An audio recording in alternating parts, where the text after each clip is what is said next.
सोमवार के व्रत को लेकर मान्यता है कि इस व्रत को करने से भगवान शिव अपनी भक्तों की मुराद जल्दी पूरी करते हैं। सोमवार का दिन भगवान शिव को समर्पित है, इसलिए इस दिन भगवान शिव की पूजा और व्रत करने का महत्व और ज्यादा बढ़ जाता है। यदि आप सोमवार के व्रत करते हैं तो आपको सोमवार व्रत कथा पढ़ना बेहद जरूरी है, क्योंकि इसके बिना आपका व्रत अधूरा माना जाता है। आइए जानते हैं सोमवार व्रत कथा। सोमवार व्रत कथा। देवों के देव महादेव बहुत ही भोले माने जाते हैं, इसलिए उनका एक नाम भोलेनाथ भी है। पौराणिक मान्यतानुसार भगवान शंकर को प्रसन्न करने के लिए किसी भी तरह के खास विशेष पूजन की आवश्यकता नहीं होती, क्योंकि कहा जाता है कि वह तो भोले हैं और भक्त की मन से की गई क्षणिक मात्र की भक्ति से ही वह प्रसन्न हो जाते हैं। अगर आप भी शिव की भक्ति और कृपा पाने के लिए सावन के सोमवार का व्रत करते हैं, तो इस कथा से भोलेनाथ को प्रसन्न कर सकते हैं। एक बार किसी एक नगर में एक साहूकार था। उसके घर में धन की कोई कमी नहीं थी, लेकिन कोई संतान न होने के कारण वह बहुत दुखी था। संतान प्राप्ति के लिए वह हर सोमवार को व्रत रखता था और पूरी श्रद्धा के साथ शिव मंदिर जाकर भगवान शिव और माता पार्वती की पूजा करता था। उसकी भक्ति देखकर एक दिन मां पार्वती प्रसन्न होकर भगवान शिव से साहूकार की मनोकामना पूर्ण करने का निवेदन किया। पार्वती जी के आग्रह पर भगवान शिव ने कहा कि हे पार्वती, इस संसार में हर प्राणी को उसके कर्मों का फल मिलता है और जिसके भाग्य में जो हो उसे भोगना ही पड्डीयचता है। लेकिन पार्वती जी ने साहूकार की भक्ति देखकर उसकी मनोकामना पूर्ण करने की इच्छा व्यक्त की। माता पार्वती के आग्रह पर शिवजी ने साहूकार को पुत्र प्राप्ति का वरदान तो दिया, लेकिन उन्होंने बताया कि यह बालक 12 वर्ष तक ही जीवित रहेगा। माता पार्वती और भगवान शिव की बातचीत को साहूकार सुन रहा था, इसलिए उसे न तो इस बात की खुशी थी और न ही दुख।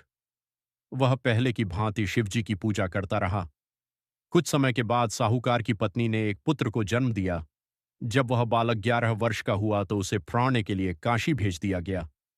साहूकार ने पुत्र के मामा को बुलाकर उसे बहुत सारा धन देते हुए कहा कि तुम इस बालक को काशी विद्या प्राप्ति के लिए ले जाओ। तुम लोग रास्ते में यज्ञ कराते जाना और ब्राह्मणों को भोजन दक्षिणा देते हुए जाना। दोनों मामा भांजे इसी तरह यज्ञ कराते और ब्राह्मणों को दान दक्षिणा देते काशी नगरी निकल पड़े।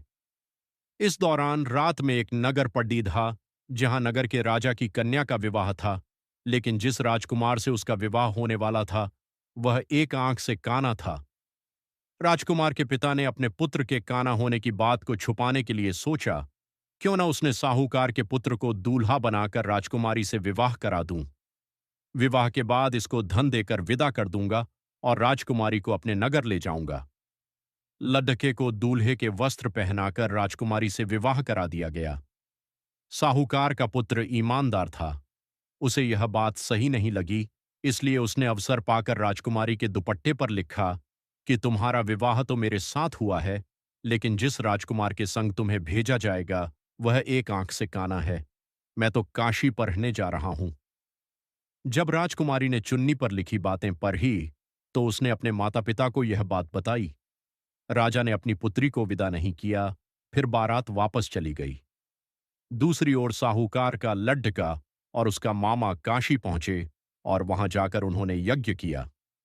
जिस दिन लड्ढका 12 साल का हुआ उस दिन भी यज्ञ का आयोजन था। लड्ढके ने अपने मामा से कहा कि मेरी तबीयत कुछ ठीक नहीं है। मामा ने कहा कि तुम अंदर जाकर आराम कर लो। शिवजी के वरदानुसार कुछ ही देर में उस बालक के प्राण निकल गए। मृत भांजे को देख उसके मामा ने विलाप करना शुरू किया।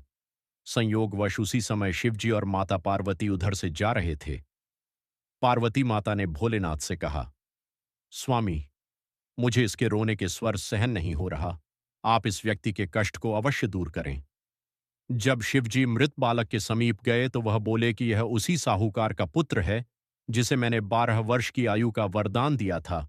अब इसकी आयु पूरी हो चुकी है, लेकिन मातृभाव से विभोर माता पार्वती ने कहा कि हे महादेव, आप इस बालक को और आयु देने की कृपा करें, अन्यथा इसके वियोग में इसके माता पिता भी तड़ छितर ढिपक कर मर जाएंगे। माता पार्वती के पूर्ण आग्रह पर भगवान शिव ने उस लड़ढेके को जीवित होने का वरदान दिया। शिव जी की कृपा से वह लड्ढच जीवित हो गया। शिक्षा पूरी करके लड़का मामा के साथ अपने नगर की ओर वापस चल दिया। दोनों चलते हुए उसी नगर में पहुंचे जहां उसका विवाह हुआ था। उस नगर में भी उन्होंने यज्ञ का आयोजन किया। उस लड्डक्के के ससुर ने उसे पहचान लिया और महल में ले जाकर उसकी खातिरदारी की और अपनी पुत्री को विदा किया। सोमवार के व्रत को लेकर मान्यता है कि इस व्रत को करने से भगवान शिव अपनी भक्तों की मुराद जल्दी पूरी करते हैं। सोमवार का दिन भगवान शिव को समर्पित है, इसलिए इस दिन भगवान शिव की पूजा और व्रत करने का महत्व और ज्यादा बढ़ जाता है। यदि आप सोमवार के व्रत करते हैं तो आपको सोमवार व्रत कथा पढ़ना बेहद जरूरी है।